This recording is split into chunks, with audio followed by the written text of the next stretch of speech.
Hello students, today we're going to look at period 3 political parties, and this is video 1 of 2. Political parties. Although not intended by the founders, it did not take long for political factions, even political parties, to form in the new republic. While the Federalist and Anti-Federalist debate had roughly formed two factions, it wasn't until the Jay Treaty of 1795 that the first party system formed.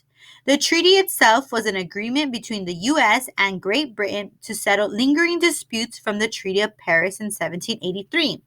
While the treaty itself was approved by Congress, support or opposition to the treaty essentially split the U.S. into two factions: the Federalists, led by Alexander Hamilton and John Adams, and the Democratic Republicans, primarily led by Thomas Jefferson.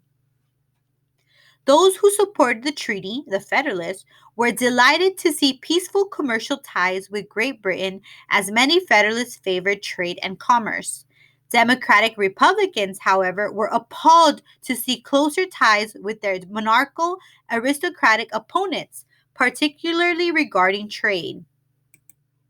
Jeffersonians, largely based in the middle and southern colonies, believed that the American virtue and republicanism was embodied by small, self-sufficient farmers. Furthermore, Jeffersonians believed participation in commerce and banking, especially with the British, was repugnant.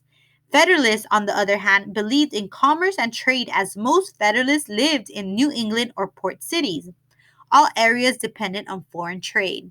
To complicate matters, the French Revolution erupted in 1789 as violent opposition to the systematic oppression of monarchs and the aristocracy in Europe.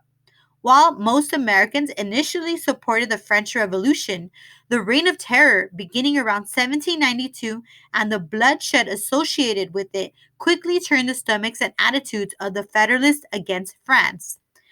Democratic Republicans, on the other hand, saw the bloodshed as a necessary means to achieve a noble goal in the destruction of the monarchy and aristocracy.